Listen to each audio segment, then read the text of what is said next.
बेनि थाखायनो दुर्गा देवी आरो जिहेतु बे बोसोरसेयाव खनसे बेखौ फालिनाय जायो। दा सिडली समष्टि थामहिनबा नैबे 14 नं चिरांदुवार समष्टि बेयाव गोबां फुजा मण्डपफोर दङ। बेयाव जोङो बै बिमा दुर्गाखौ सिबिग्रा जायफोर आफादफोर बा कमिटिफोर दङ बिथांमोनखौ जोङो लोगो हमदों।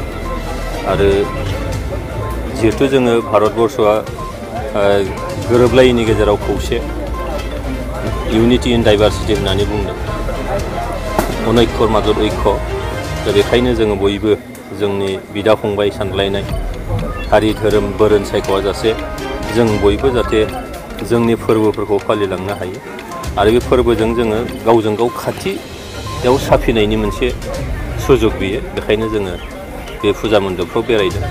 दा दिनै बे फुजा समाव आङो आंनि गोसो गोरबोनिफ्राय आंनि गासै सिडली समष्टिनि सुबुंफोर, बिटिआरनि आसामनि सारा भारत आरो सारा मुलुगनि सुबुंफोरनो नैबे बुब्लियाव गोजोन हामलायनाय हरदों, जेन' जों बयनिबो बिदा फंबाय सानज्लायनाय जोंनि गोरोन्थिफोरखौ नेवसिगारलायनानै जों बयबो जाहाथे अनलायनानै बुहुमाव थांनानै थानो हायो। थांनाय बोसोरनैया कर'ना भाइरासजों जोबोद साग्लोबसारदोंमोन। देग्लाय कर'ना भाइरासनि बिदि गोहोम जोंनि भारतबर्षआव गैलिया। दा नैबे बुब्लियाव आं सानो जे बिमा दुर्गाया दुर्गति नाशिनी होनना बुंदों, खैदां खैफोदखौ फोजोबस्रांग्रा। बेखायनो फैबाय थानाय समाव जोंनि नैबे ओनसोल बा सारा भारत नाङै सारा बिश्व नाङै बेबायदि खैदां खैफोदा जाहाथे दाफैथों बेखौनो मिजिं खालामदों। जोबनायाव खेबसेबाव बयनिसिमबो गोसो गोरबोनि गोजोन हामलायनाय बे बुब्लियाव आं हरदों। सार मेला समाव गोबां फुजा समाव मेला गोबां जायोमोन, नाथाय एबार बे बाराव जायाखै।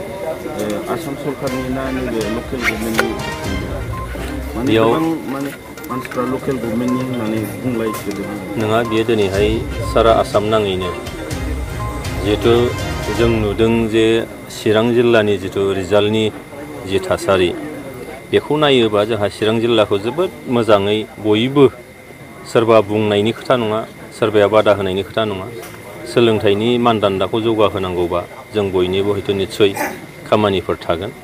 आरो दिनै आसाम सरकारनिफ्रायबो जिहेतु मेलाफ्राव सिगांफ्राव जिहेतु नोङो ड्राग्सनि प्रचलन जायोमोन, निसा जातीय प्रचलन जायोमोन, जौ जुवानि बिराद मोनसे थासारि दंमोन। दा बेफोरखौ गैया खालामनानै समाजाव मोनसे गोजोन थासारि लाबोनाय। मानोना जुवानि गेजेरजों बेयाव रांखान्थिनि इनभल्भ थायो। गोबां मा दिनैहाय न'खरखौ बन्दकआव दोननाय बायदि अबस्थायाव जुवानि गेजेरजों जायो। दा बेखौ नायनानैनो हयथ' आसाम सरकारा जिथु गोजोन सान्थि लाबोनाय, राङारि बिथिङाव जौगाहोनाय, बिनि थाखाय जुवा होनायफोरखौ बन्द' खालामनानै समाजाव जाहाथे बिनि गोहोमा इयुन जोलैनाव जाहाथे गोग्लैया बिनि थाखाय निस्सय सानदों।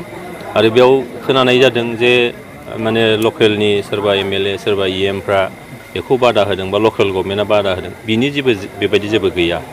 मानोना प्रसासनिक भाबैनो बे बुस्थुखौ खालामनाय जादों। प्रसासना जिथु खालामबायब्ला जों बयबो बेखौ मदद खालामनाया मोजां। आरो जोंनि इयुन जोलैखौसो जोंहा नायनांगौ दङ। जों इयुन जोलैनो मोजां मोनसे थासारि जों होनांगौ, मोजां मोनसे फोरोंथाइ होनांगौ। जिहेथु जौ जुवाया समाजखौ मोनसे गाज्रि थासारिजों लाङो, गाज्रि सोलोंथाइ, गाज्रि इयुन जोलै लाबोगोन। बेखायनो बिनिफ्राय जानगाराव थानांगौ।